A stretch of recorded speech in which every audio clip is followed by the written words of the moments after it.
Allahu Akbar, Allahu Akbar, Allahu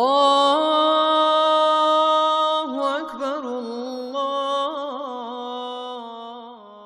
Inilah Sarajevo, kota yang menyimpan terlalu banyak air mata, tapi juga terlalu banyak cahaya untuk dilupakan. Kota ini terletak di jantung semenanjung Balkan, di negara yang bernama Bosnia dan Herzegovina. Sebuah negeri kecil di peta, tapi besar dalam sejarah umat Islam di Eropa.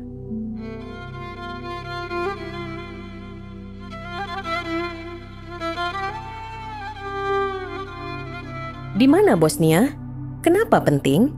Bosnia dan Herzegovina adalah negara yang berada di tenggara Eropa, berbatasan dengan Kroasia, Serbia, dan Montenegro. Ia berdiri di perbatasan geopolitik dua dunia, Barat yang Katolik dan Timur yang Ortodoks, dan di antara keduanya, Islam berdiri dengan damai dan bertahan dengan getir. Dengan populasi sekitar 3,5 juta jiwa, sekitar 51% dari rakyat Bosnia adalah Muslim, menjadikannya salah satu dari sedikit negara dengan mayoritas Muslim di Eropa. Tapi, Islam di sini bukan baru tumbuh. Ia telah hidup lebih dari 500 tahun dan dibayar dengan darah, waktu, dan keteguhan hati.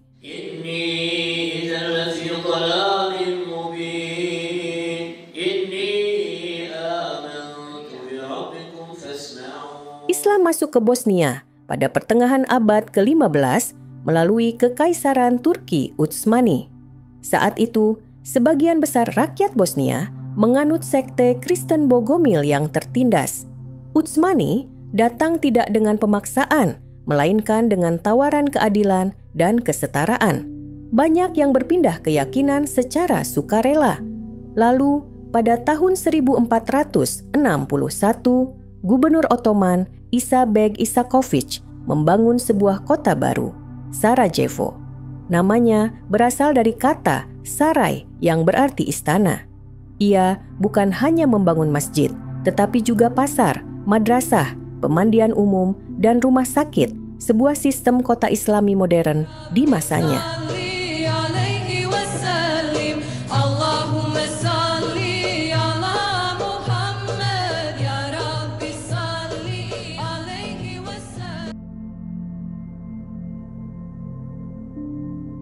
Disinilah jejak awal Islam Bosnia berdiri, bukan sebagai penjajah, tapi sebagai pembentuk peradaban. Abad ke-16 adalah masa keemasan bagi Sarajevo. Di bawah kepemimpinan Gazi Husrev Beg, seorang bangsawan Ottoman berdarah Bosnia, kota ini berkembang pesat dan menjadi pusat kehidupan Islam terbesar kedua di wilayah Eropa Utsmani setelah Istanbul. Perannya tak sekadar administratif. Ia membangun masjid yang kini dikenal sebagai Masjid Gazi Husrev Beg, beserta madrasah, perpustakaan, dan institusi sosial yang menopang kehidupan masyarakat. Infrastruktur ini tidak hanya memperkuat fungsi keagamaan kota, tetapi juga membentuk fondasi bagi pendidikan dan pelayanan publik. Madrasah Gazi Husrev Beg menjadi pusat pembelajaran Islam yang berpengaruh. Sejak didirikan, lembaga ini telah mendidik ribuan ulama, hafiz, dan cendekiawan Muslim, menjadikannya salah satu lembaga pendidikan Islam paling penting di kawasan ini. Sarajevo pun tumbuh sebagai pusat perdagangan, ilmu pengetahuan, dan spiritualitas Islam di Eropa Tenggara. Sebuah titik temu antara jaringan intelektual dan jalur dagang dunia Islam. Namun, keistimewaan Sarajevo terletak pula pada wajah sosialnya. Di tengah dominasi Islam, umat Kristen dan Yahudi hidup berdampingan. Masjid, gereja, dan sinagoga berdiri dalam jarak berdekatan. Bukan sebagai simbol, tetapi sebagai bagian dari kehidupan sehari-hari. Karena itulah, Sarajevo dikenal dengan julukan yang khas, Yerusalemnya Eropa.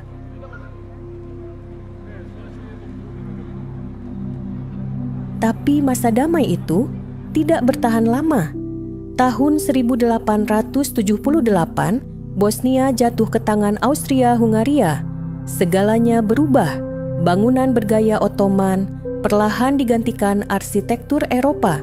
Tram pertama di Eropa meluncur di jalan-jalan Sarajevo. Lambang modernisasi sekaligus tanda masuknya kekuasaan baru. Tapi di balik fasad-fasad batu Eropa Tengah, ruh Sarajevo belum padam. Masjid masih berdiri. Adzan tetap berkumandang. Islam tetap bernafas meski dibungkam oleh gaya dan kekuatan asing. Modernisasi datang tapi tidak menggantikan jati diri. Di tengah arsitektur baru dan disiplin militer kolonial, masyarakat Muslim Bosnia tetap menjaga apa yang tersisa dari sejarah mereka.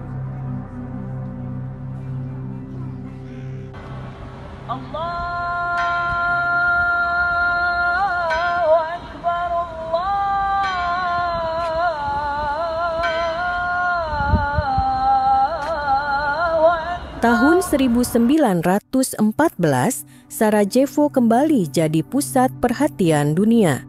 Di sebuah jembatan kecil yang bernama Jembatan Latin, Pangeran Franz Ferdinand ditembak mati oleh seorang nasionalis Serbia.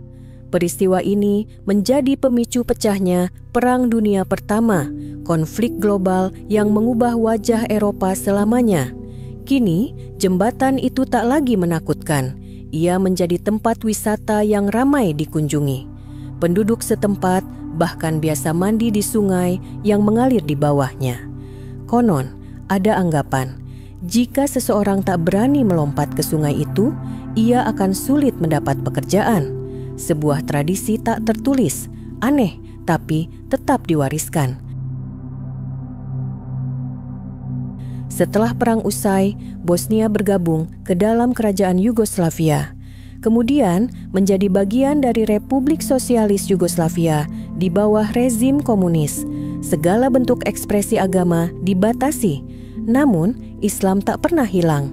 Ia tetap hidup, diam, tersembunyi, bukan di ruang publik, tapi di balik dinding rumah, di dalam hati umatnya. Tetap ada, tetap bertahan.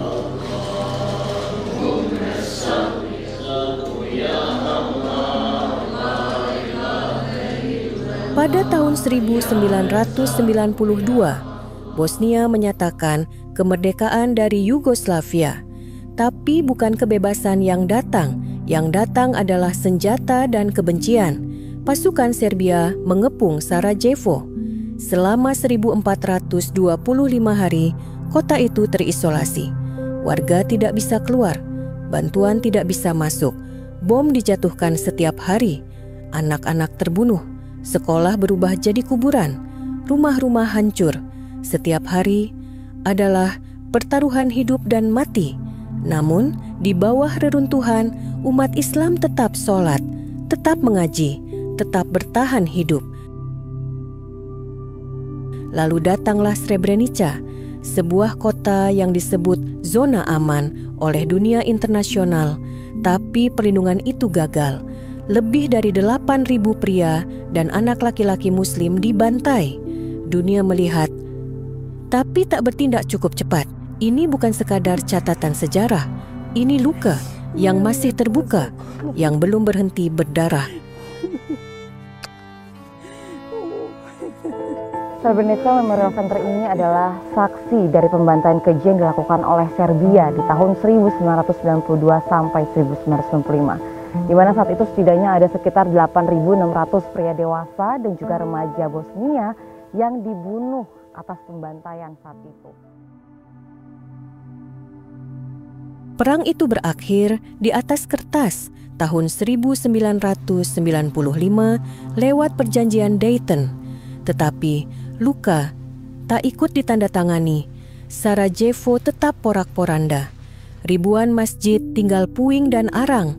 Adzan yang dulu lantang tenggelam dalam sunyi. Namun waktu tak hanya mencatat kehancuran, ia juga memberi ruang bagi kebangkitan. Sedikit demi sedikit, Bosnia berdiri lagi. Masjid direnovasi, madrasah dibuka. ayat-ayat suci kembali terdengar, kali ini dari ruang kelas yang dulu nyaris musnah. Islam yang sempat ingin dihapus justru tumbuh lebih kuat. Dari jauh, Indonesia datang membawa pesan cinta. Bukan lewat senjata, tapi lewat masjid. Masjid Istiqlal Sarajevo dibangun sebagai hadiah. Bukan hadiah untuk membayar luka, tapi untuk mengobati ingatan. Hari ini, masjid itu berdiri tegak di jantung Eropa. Di dalamnya, Al-Quran diajarkan. Sejarah Islam dikenalkan kembali pada generasi baru. Bahasa Arab dipelajari di tanah yang dulu ingin dibungkam. Masjid itu bukan sekadar bangunan. Ia adalah jembatan dari Indonesia untuk Bosnia, dari luka menuju harapan. Bismillahirrahmanirrahim. Bismillahirrahmanirrahim. Alhamdulillahi Rabbil Alamin. Ar-Rahmanir-Rahim. Hari ini, Sarajevo damai. Jembatan Starimos kembali dipenuhi tawa dan langkah wisatawan. Pasar hidup, anak-anak bermain, dan azan tetap menggema. Islam di Bosnia bukan hanya sejarah, ia adalah kehidupan. Kami bukan korban, kami penyintas, dan Islam cahaya yang kami jaga. Sarajevo bukan sekadar kota, ia adalah pelajaran tentang iman, tentang harapan, dan tentang keteguhan manusia. Inilah kisah Islam yang tetap berdiri di tanah yang pernah penuh darah. Sarajevo, Yerusalem Eropa, kota yang tak pernah padam.